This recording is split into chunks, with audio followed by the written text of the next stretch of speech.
यो कथा हो एकजना स्वर्गदूतको, लुसिफरको, जो सौन्दर्य र शक्तिमा सबैभन्दा उत्कृष्ट थियो। तर जब घमण्डले उसलाई छोयो, स्वर्गमै विद्रोहको आगो बल्यो।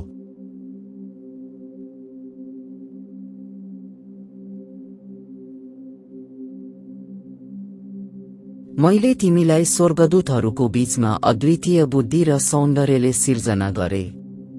तिमी जस्तो अरू कोही सिर्जना गरिएका थिएनन्। मैले तिमीलाई प्रत्येक बहुमूल्य रत्नले सजाए। तिम्रो आवरण सुनले बनेको थियो। मैले तिमीलाई एक संरक्षक करूबको रूपमा नियुक्त गरे। तिमीलाई मेरो पवित्र पर्वतमा स्थान दिए। कुनै स्वर्गदूत मेरो सिंहासन नजिक तिमी जति कहिल्यै उभिएको थिएन। तिम्रो स्वर धेरै वाद्यहरूको जस्तो गुन्जायमान थियो। तिमी अनन्तकालको आराधनाका अगुवा थियौ। तिम्रो उपस्थितिको उज्यालो आफै प्रकाश थियो। तिमी धेरैहरूभन्दा उच्च स्थानमा थियौ, तर त्यसपछि तिमीलाई अझ बढी चाहियो। के म ताराहरूबीच सबैभन्दा तेज नभएको थिएँ? के मेरो स्वरले स्वर्गलाई सङ्गीतले भरिएको थिएन? के मेरो उज्यालो उपस्थिति आफैमा भए उत्पन्न गर्ने थिएन? तर मलाई भनिन्छ झुक्न, आराधना गर्न जब म आफै आराधित हुन योग्य छु, सेवा गर्न जब म राज्य गर्न योग्य छु। म नझुक्ने, म उठ्नेछु। मेरो भाइहरू, किन तिमीहरू अधीनता स्वीकार गर्छौ? हामी त उज्यालो, शक्ति र महिमाका प्राणी हौ। हामी बिना के हुन्छ यो राज्य? यो हो विद्रोह।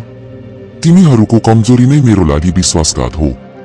अब समय आएको छ हाम्रो अधिकार फिर्ता लिने।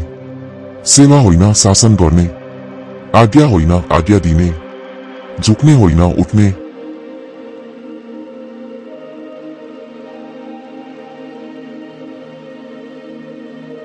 जाऊ, केही नछोड।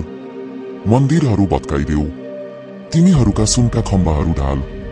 पवित्र शहरका ढोकाहरू चकनाचुर गर। स्वर्गका उज्यालोलाई हाम्रो आरोहणको आगोले ढाकिदेऊ। यो राज्य अब हाम्रो हुनेछ वा केही हुने छैन। म उज्यालोको पुत्र हुँ, अन्धकार मबाट भाग्छ। मलाई किन झुक्न भनिन्छ जब स्वर्ग नै मेरो प्रकाशमा चम्कन्छ? म आदेश मान्न जन्मेको होइन, म आदेश दिन पैदा भएको हुँ। अब म उठ्नेछु। स्वर्ग झुक्नेछ या जल्नेछ।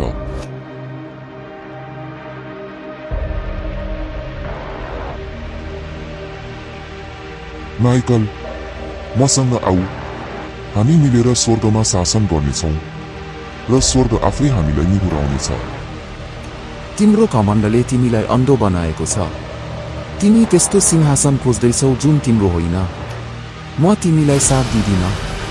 जब तिमी पवित्र प्रभुका विरुद्ध खडा हुन्छौ, म तिनै परमेश्वरको सेवा गर्छु, जो हुनुहुन्थ्यो, हुनुहुन्छ र सधैँ हुनुहुनेछ। लुसिफर, त्यसो भए तिमी पनि उहाँसँगै जल्नेछौ। तिम्रो भविष्य तय भइसकेको छ। अब तिम्रो स्थान धर्मीहरूमा छैन। तिमी निकालियौ।